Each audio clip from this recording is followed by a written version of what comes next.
it's Jane and welcome back to another YouTube video of mine. I'm continuing my back to school series with real high school advice. The last time I made one of these videos during the pandemic when I was going into my junior year. Now that I've graduated, I decided to make another one of these videos that is more comprehensive and that's really in-depth. And this video is probably going to be really long, but it's also going to be split up into different sections for each grade from freshman year all the way to senior year with specific advice for each one of those years. Let's just get started with freshmen. I would say choose electives and classes based on your interests and future careers. Also, if you see me looking down, I have my computer right here. If your school offers certain programs for specific careers, like take those classes. Look into different programs and clubs that your school offers and join one. It's better to join early, better to know about those programs so you're not like left in the dark. Also good because clubs are places you can make friends. Next one is to get your service hours done early. I knew many seniors who didn't have their service hours done and they were like scrambling to get their service hours, get them done, and it looks good on college applications if you have more than the requirements. I would also say make friends early because when I started high school, I was like, I'm not gonna talk to anyone, they're gonna come up and talk to me, which is stupid because I didn't have friends, you know. Also, student choice is very important. Think of any friend you have from school, you're probably friends with them because you sat next to them in a class. It's also good for like learning because I would not recommend sitting all the way in the back in a class that you struggle with or a class that is difficult. Next, I would say get familiar with high school graduation requirements and the college entry requirements because some schools are different. Like for example, high school, they don't require you to take 2 years of a language to graduate, but a lot of colleges require 2 years of a language for you to get accepted. Next, become friends with your guidance counselor or other school advisors because they're the ones who are going to give you all the information you need that is school specific and programs your school offers, and they're going to help you plan your classes. And please bother them. If you're confused, go to your advisors. Next thing, freshman year is important, so don't like fail, don't skip, because I know a lot of people don't take it that seriously, and then when they get to sophomore year, they have to retake classes from their freshman year, or they have to struggle for the rest of high school to bring up their GPA. You don't want that to be you. Don't put extra stress on you. Pick good habits that last through high school. Try to get good habits and break bad habits. Everybody always says this, do not get into any entanglement with seniors. It's kind of a given, but I would recommend having senior friends because all your advisors are good for telling you school information. Seniors are going to keep it a little more real with you. They'll tell you the information about a teacher, be like, you shouldn't take that teacher's class because the guidance counselor will not tell you that because that's your colleague. PSAT. I went into high school, I didn't know what a PSAT is. It's basically a practice SAT. They also have practice ACTs, and it's good to gauge like where you are before you take the SAT because the SAT or ACT costs money. Next thing, I was gonna put this in junior year, but they catch you like early. But when you make your college board account and it asks you, can we share information to colleges? Click no, because what's gonna happen? A bunch of colleges are gonna start emailing you. They're gonna email you, they're gonna email you, they're gonna email you, and they're gonna send emails to your house. And you may think, I don't want them to email me until your mailbox is full and you won't see like a college decision. It's actually ridiculous how many emails they will send you. You said how I got your address? Don't even worry about that, bro. So let's get into advanced classes. If you don't know what advanced class is, it's like these classes that are a little harder, more faster paced, a little more work. These classes typically boost your GPA, but that could really depend on school. For advanced classes, if you've never taken any, I would recommend starting with one. Don't be afraid to drop. I would not recommend taking an advanced class in a subject that you're not good in. Let's start for the different types. AP is a class started by College Board and it gives you college level curriculum. I also sometimes get college credit, but you have to pass a test at the end to get that college credit, and they don't always transfer to colleges. Next thing is ACE. It's similar, but it's like British. I'm pretty sure you have like a writing exam afterwards or speech. IB, my school didn't have any IB classes, but it's, from what I googled, it's like a diploma program with 6 rigorous classes for juniors and seniors.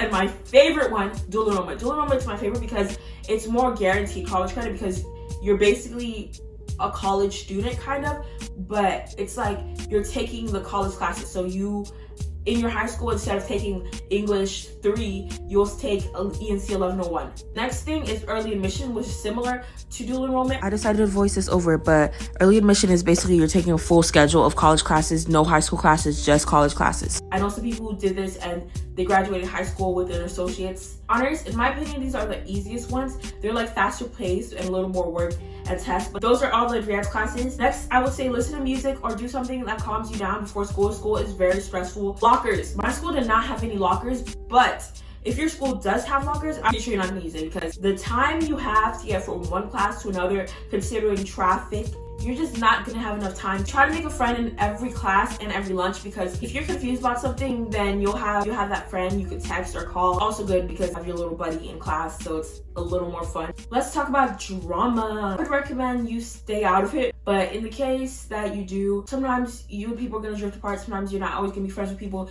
It's completely fine. Don't make it bigger than it is. You might get to sophomore year and think it's stupid. Relationships, you could get into one if you want. I can only think of one relationship that lasted from freshman year all the way to senior year. But if you would like to, go ahead and do so. It's gonna last? Probably not. Don't feel like you have to get into relationships or do certain things that you're not fully ready to do. Also, PDA, don't do that shit. Let me explain it. You're kissing, people are looking at you and being like, your teacher is walking past you. Your English teacher just walked past you. Next, I would say go to every school event, because when you're a senior and regret not going, or for the love of God, please do not be loud in the hallway in the morning. Nobody is really in the mood for that. You don't need to know everything. You're never gonna be prepared enough. You just need to accept that. Like everybody says, high school goes by quickly. Like I graduated and I'm like, was it I just a sophomore? Make the most of it. Peer pressure. Honestly, in my opinion, on the drugs and vaping, I don't think it was necessarily happening. Like most people weren't doing that where I'm from. I feel like the peer pressure is more like you hear about people doing stuff and you see people doing stuff. You go to the bathroom and you see kids vaping. You hear about kids drinking and you're like, oh, maybe I should do that. Don't. But again, if you do, that's like, fuck it, it's your life. Like, what do you want me to do? Next, the culture shock. If you went to more of like a where kids actually act to their age school, then you go to high school and you see kids doing certain things, you're gonna be a little shocked and a little surprised. All for freshmen. Sophomores, I would say start preparing for your SAT and ACT now. It's a big test. It's difficult. Prepare for it because you don't want to wait till junior year. In my opinion, sophomore year is kind of the easiest year because it's kind of like a filler year. Freshman year, you're kind of like, oh, I just came to this new environment. You know, I gotta learn all these things. And junior year, it's, my goodness, I gotta get my college stuff in order. I should probably take some more APs. And then senior year is like, I gotta do my college applications and I gotta figure out my life out a little bit. But sophomore year, learn the stuff from freshman year. You're not really super worried about colleges because you're just chilling. Next thing is, since you are turning 16, please take driver's ed and learn how to drive. I was a senior who didn't have their license and I still do not have my license. I have driving anxiety. You don't want to like be a senior having to like hitch rides with mommy or pay for Uber. When you're a senior, most people will have their driver's license by then or a car.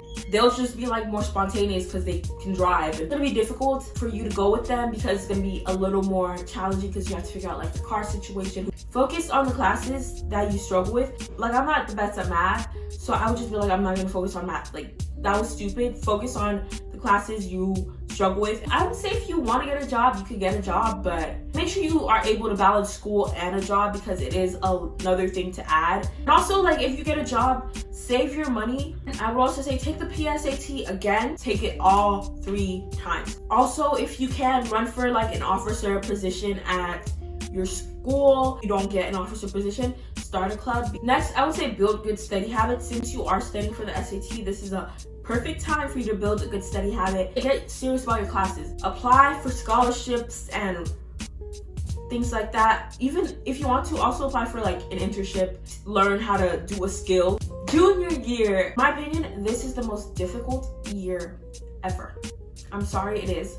Especially if you are first gen and you don't know what's going on. So first, I would say build your college list. Use a spreadsheet, your notes app, use whatever. But this is the information you want to have. Cost, different scholarships they offer, acceptance rate. You can go on the website Niche and it has a bunch of information like classes, parties, location, test requirements, like their common app stuff. Website on the screen, Niche. I'm not sponsored, but it's a good tool that it gives you like an alphabet rating. Make the list from like safety school, which is like, yeah, I could get into that school. Like your target school, like this is the school that fits me the most. People who go here have like are similar to me, like stats wise. Your reach school or your dream school, like this is a school that's like lower acceptance rate, kind of difficult to get in. You know, it's a little bit of a reach, but you might get it. Also visit the colleges in person. But you can also visit them online, like if you want to go out of state and you can't really visit out of state, but like try to visit them online or anything. Watch YouTube videos about the colleges, like watch vlogs from people who go to the colleges. We have the internet. Please please use it to your advantage when you are doing your college research. And also like get on their mailing list. They have like different information sessions where they just tell you information about their college. It also shows like demonstrated interest because you are on their like mailing list. If you do get a fee waiver is pretty self-explanatory. You get 2 for your SAT and 4 for your ACT. I would also recommend taking your SAT or ACT in the beginning of the year because usually schools offer like a free SAT, ACT in the middle of the year. You can wait till that, but like in the beginning of the year, at least you'll know what you have and then you could take it again. You'll have enough time to like study and get ready for the next one. And also look at the state scholarships. Different states will offer different scholarships. Like I know Florida has Bright Futures. Your state might have something. I would not recommend watching college acceptance videos because colleges are super random and you'll just feel bad about yourself because most of the times the videos that will pop up are like people who top of their class, 4.0 unweighted GPA, like 13 APs, and you might not be that person. And you're like, I wanted to go to that school and I don't think I'm gonna get in. But don't put that extra stress on yourself. And also learn more about like the college process so you're just not confused. Also get close to a teacher because you're gonna need a letter of recommendation.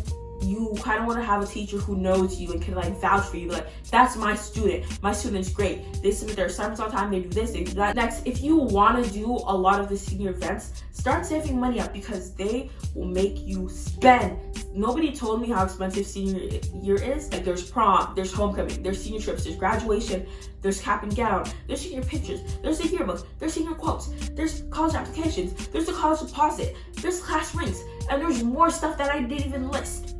Of course, you don't need to get all those things. You might not go to prom, but you know, if you want to walk across the stage, you're probably gonna have to buy the cap and gown. Also, since this year is so stressful, if you need to see a therapist, don't be afraid to go see one. Junior is literally when I started therapy. So also learn how to manage time because this is a lot. Like people don't take into account how much time like this college planning takes, but it takes a long time. Also, start your college applications at the end of the year. Even though the Common App doesn't open until August, just like you could start putting the basic information in there. Also start planning out your college admissions essay. This is kind of the difficult part for me, but your college essay is kind of like, this is me, about a story that's really captivating. And I hate to say it, the college essay matters, but it doesn't always matter. I hate to say, but like, for example, if you're applying to Harvard and not up to Harvard standards, but you write like the best essay ever, you might just already get rejected because a lot of times they have like computer systems that they have like a set thing, and if your scores aren't there, your GPA is not there, then it's just like kicking you out with it. Make sure you're on the track to graduate. Last and final year, seniors. Don't think you're too good for going to community college. I know a lot of kids who went to my high school are going to community college because schools are expensive, they're super competitive, and a little loophole, not like, this is not no legal loophole, by the way. I'm not pulling no varsity blues, but the acceptance rate for transfer students is a lot higher than the acceptance rate for people going straight from high school into college. Next one is to take a gap year if you need it. Like you did go to school for 13 years. If you qualify, you could get a college application waiver or a deposit waiver because those add up, like $30 for how many ever colleges you apply to, and your college deposit waiver, it's like $200 sometimes. I would say don't buy senior pictures.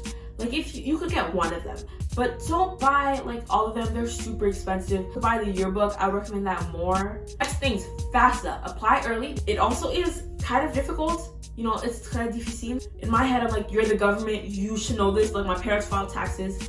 You know how much money they make. Why are you asking me, just a 17-year-old at the time, to fill out this information? Please get help from somebody at your school to assist you with that because you don't want to put information in that's wrong. Let's get into the different types of acceptance periods. So first is early decision. This one is binding, which means if you get in, you have to withdraw your application from every other school you applied to, and it doesn't matter how much money in financial aid they're giving you or scholarships, you're going to have to go to that school and you have to sign an agreement for that. I would not recommend doing that, even though if that's like your dream school, because money is really important. Most of us aren't millionaires, so if the school's like $30,000 a year and they're giving you 3 pennies, then you're gonna have to figure out how to make up the rest of that $29,997 $100 early action. It's kind of the same, and I would recommend this over early decision. You do have a higher chance of getting in because you're like the first people to get in. I'm coming in for voiceover again. It's easier to get in because there's not a lot of spots filled up yet, as in regular application season there's more spots filled up, so it's a little more competitive.